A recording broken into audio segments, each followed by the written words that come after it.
I now have the distinct honor of presenting to you Dr. Tim Novelli, founder of the Patriot Project. The Patriot Project is a grassroots movement to provide chiropractic care to all active military, their families, wounded warriors, and Gold Star dependents. It's a little known fact that chiropractic care is included in veterans' health benefits, and it's an underutilized option. The Patriot Project aims to change this by making chiropractic care readily available to our service members. The laws were written in 2002, and veterans still struggle to receive chiropractic care. Dr. Novelli wouldn't let our wounded warriors go without the care they deserve. He formed the Patriot Project and started enlisting other chiropractors. He hopes to close out this year with 6,000 chiropractors throughout all 50 states, providing $100 million in free care to our nation's finest. He's done this in just 3 years. I welcome Dr. Novelli to the stage to introduce our Medal of Honor recipients and his board members. It's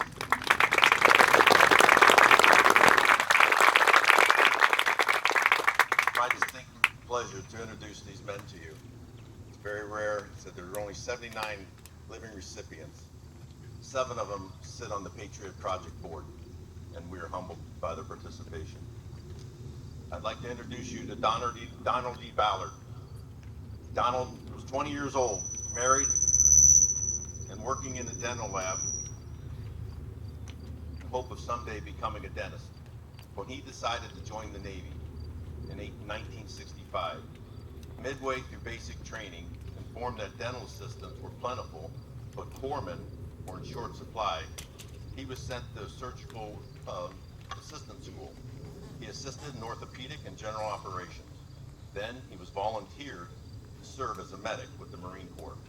His unit soon sailed for the Mediterranean, where it made a simulated amphibious landing in Corsica. While there, Ballard and the other American servicemen got to know some French legionnaires who told them daunting stories about Vietnam. In 1967, he was sent into the war zone on a transport plane, which had a strange smell. He later found out it served as a morgue plane on its outbound trips. On the day he arrived, he was issued a .45 caliber pistol, but there was no magazine. "Don't worry, Doc," the supply sergeant told him when he asked about it. "If you need a weapon, there'll be plenty on the ground when the fighting starts." He would learn from personal observation that corpsmen were more likely to be wounded than riflemen because they had to be the first man standing after everyone else had hit the dirt. "Corpsmen up" was part of the Marine battle cry. Ballard was shot in one of his Marine unit's first actions and received the first of his 3 Purple Hearts. He should have had 8 by the time he left Vietnam, but tended to his own wounds on 5 occasions. On May 16, 1968, having just treated 2 Marines from heat exhaustion during a patrol, Ballard was returning from the evacuation landing zone when his company was ambushed by North Vietnamese unit.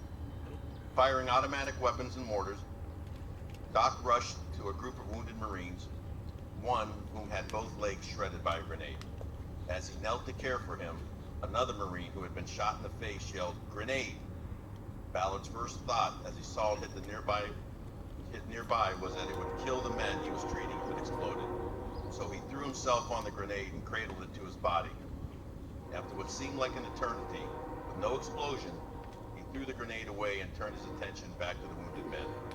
He was later told that the grenade, which apparently had a defective fuse, had exploded in the air.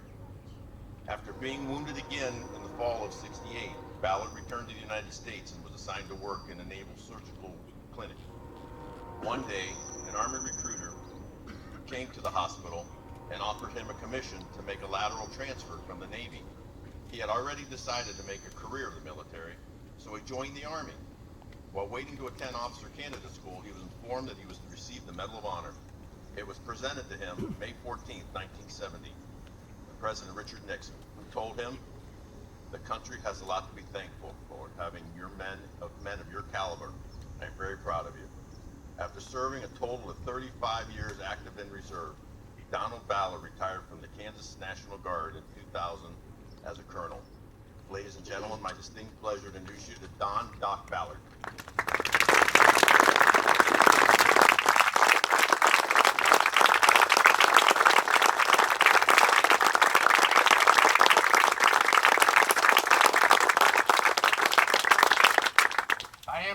up. Well, there's no greater honor than to be around a bunch of old combat vets. I thank you. I look and I'm just amazed at the amount of effort given to this park. My first visit, and it's beautiful. You guys have really outdone yourself, and I want to thank you for your efforts. Okay.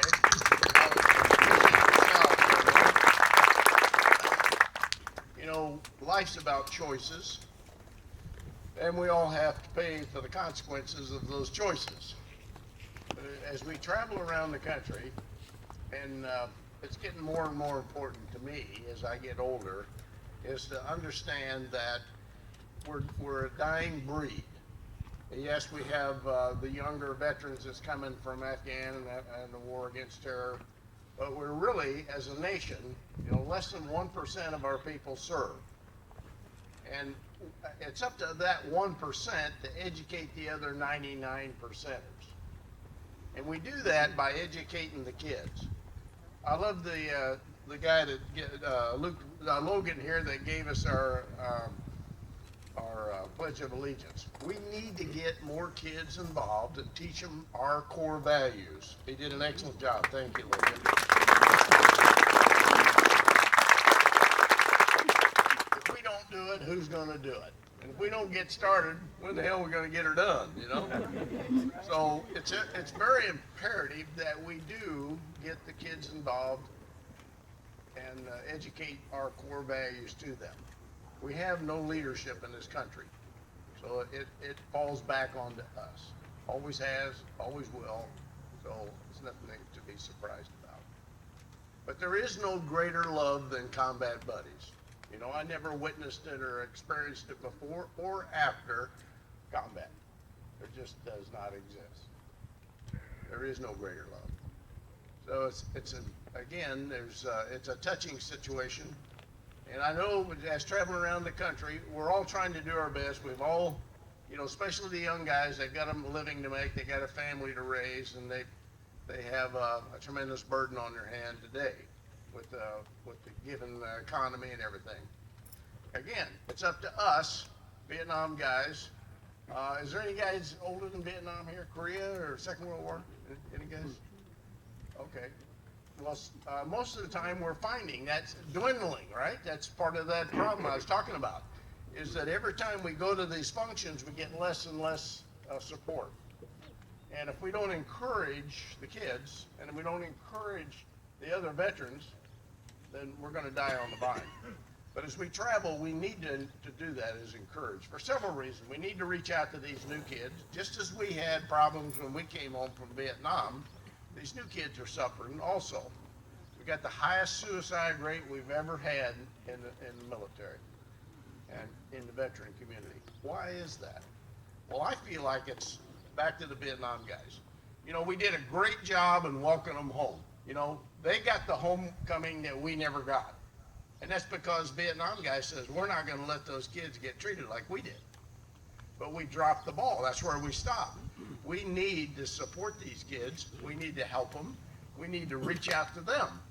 Some of those kids that joined the military was trying to improve their life, their quality of life, and looking for a mission when they went into service. You know? So when they came home, half the person that they was when they went, either physical, mental, emotional, you know? What's the deal? They need more help today than we did when we got back from Vietnam. We had our group together. We were all treated badly, and we seem to click together more and support each other more. The kids today, they get a great homecoming, and so we look at them and say, well, hell, they got a homecoming, we didn't get it. You know what I mean? But we're failing them, and I'd like to ask you to help me and help the new kids feel, you know, fit back in, transition back into our society. It's up to us to do that. So I think that events like this, I think the status symbols, the monuments, all that is great.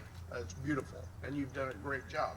But I challenge you to go that extra step and be more personable and take an effort to support these kids. And in a nutshell, just improve the quality of our country. Let's take our country back, get the leadership back, and you know, I'm just tickled to death to have an opportunity to stand up here and speak to you, because I know this is the grassroots of the country. This is where, you know, the rubber meets the road. So I want to thank you for giving me an opportunity to come out and see this beautiful facility.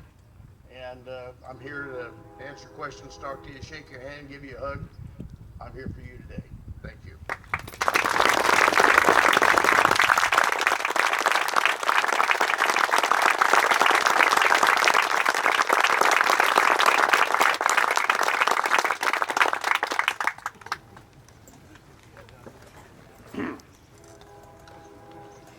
It's nice hanging around Doc when everyone's a kid.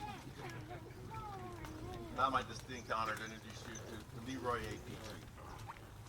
Leroy Petry grew up in Santa Fe, New Mexico, in a home where the walls were decorated with photos of the men in his family in the military uniforms. Both grandfathers, an uncle, a cousin. There was not much discussion about what these men had done, just an assumption that the service was an honorable life path. After a year in college, Petry, then 20 years old, decided to enlist in the 75th Ranger Regiment late in 1999. He had always been interested in this elite branch of the Army because of its slogan, Rangers Lead the Way. On May 26, 2008, then a staff sergeant in the middle of his second tour in Afghanistan, when his platoon was helicoptered to a remote area at Paktaya to attempt to capture a high-value target thought to be staying in a walled compound. Petry knew that the daylight raid might involve a tough firefight because enemy targets were usually protected by well-armed, battle-hardened security teams. Almost immediately after infiltrating the objective, the Rangers came under heavy fire. Petry was moving forward with his platoon leader when he saw a squad entering one of the secondary buildings at the compound. Because the squad leader was inexperienced, Petry decided to help. After clearing the building, he saw a small building in the courtyard and headed toward it, with another Ranger to make sure the hostile forces were not hiding there. Enemy fighters immediately emerged from hiding in the end of the courtyard and opened fire. Petry was struck by a round, which went through both of his legs. The other Ranger was hit in his left side, saved from certain death by a ceramic plate of his body armor. Petry tossed a grenade at the enemy. Another Ranger ran through the courtyard to support them. They were sprayed with shrapnel by an answering grenade from the insurgents. A second grenade landed even closer to the three Rangers. Petry picked it up to throw it back, but it exploded as it left his hand. A pink mist of blood clouded his protective glass. When he took them off, he saw that his right hand had been cleanly severed at the wrist. Petry applied the tourniquet from his pack and then got on the radio to report that 3 Rangers were down. As the afterthought, he added, "And I had also lost one of my hands." Approximately a half hour later, Petry, who refused to be evacuated until the enemy was taken out, was moved to a casualty collection area, where combat medics worked on his legs as well as his arm. One of the Rangers who had fought with him in the courtyard came to tell him, "You saved us, brother." During his 9 months of care and rehabilitation at Burke Army Medical Center in San Antonio, Petry was fitted with a state-of-the-art prosthetic arm and hand. He immediately had a small plaque listing the names of the fallen Rangers in his battalion welded into it. Petry was scheduled to leave the Army at the end of 2009, but the day before he was to be separated, he decided to re-enlist to work with wounded, ill, injured, U.S. Special Forces service members and their families. He deployed to Afghanistan in February 2011. 3 months later, he received a phone call from the President of the United States informing him of his nomination of the Medal of Honor. Sergeant First Class Leroy Petry was awarded by the President Barack Obama on July 12, 2011. As the President signed the citation, Petry, noticing that the President was left-handed, bent over and whispered, "Mr. President, now I'm left-handed too. Any tips on how I can keep from smudging my handwriting?" And ladies and gentlemen, it's my distinct honor to introduce to you Master Sergeant Leroy Petry.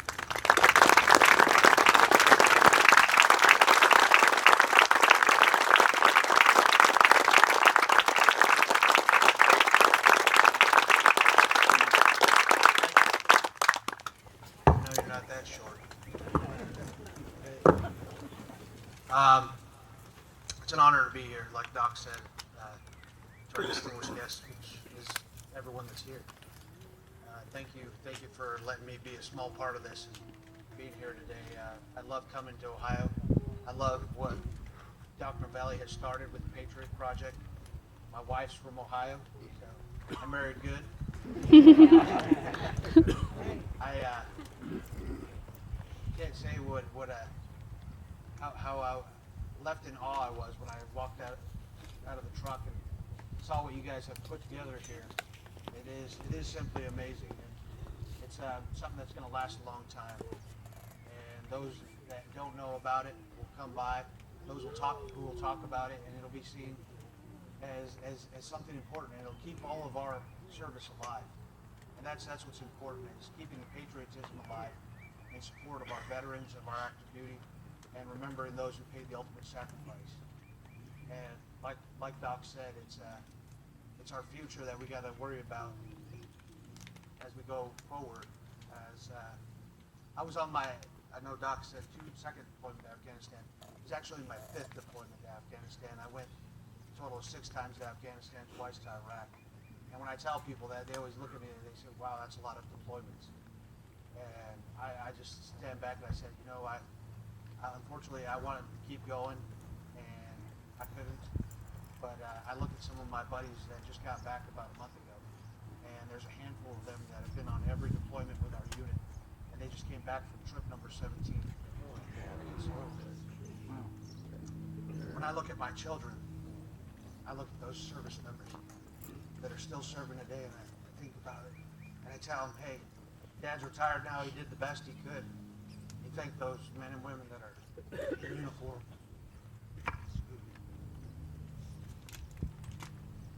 that are still continuing to do what needs to be done every single day. As I was growing up, I appreciate all your service. I tell everybody I was born into a free country, I was raised free, and it was because there was men and women that stood by, willing to leave the country and defend it if needed. And that's what I'm thankful for. And I have a lot of veterans that come up to me and they'll be, well, I served, but I never deployed. We don't get a choice to deploy, and just like Doc said, the 1%. The fact is that there's men and women out there that stood and raised their hand and said, I will defend this country if I need to. And that's another proud moment for me, seeing stuff like that. I'm actually busier now than I was when I was active duty. I'm supporting about 10 different veteran organizations. I stay on the road quite a bit, and it is important, like Doc said, that we keep our veterans alive. And when I wear this medal of honor, for me, it represents all of our service members who have served, who are serving, and again, those who paid the ultimate sacrifice. It is, it's a lot of the recipients will say it's a heavy medal to wear around one's neck. For me, it gets lighter the more people I share it with. And I talk about the stories of great things I get to see, which I'm honored to see, stuff like this as I go around the country. I tell people, oh wow, you should do something like they did in Ohio.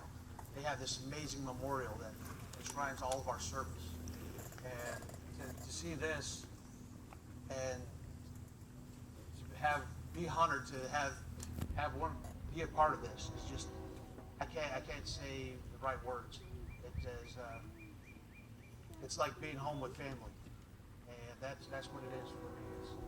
I also want to thank the family members that are here. I tell everybody that it's not only us that serve in our military, it's our families who stand right beside us. And sometimes it's harder on them, not knowing what's going on with us. And we're thankful for all of you, so thank you to the spouses and family members that are here today supporting us, continued support. But I'll leave you with one thing, and that's that I guarantee you this won't be my last time here. I love coming back to Ohio, and I love supporting great opportunities to support things like this. And so I thank you all again for having us here and for letting us be a small part of this. And thank you for all again for your service.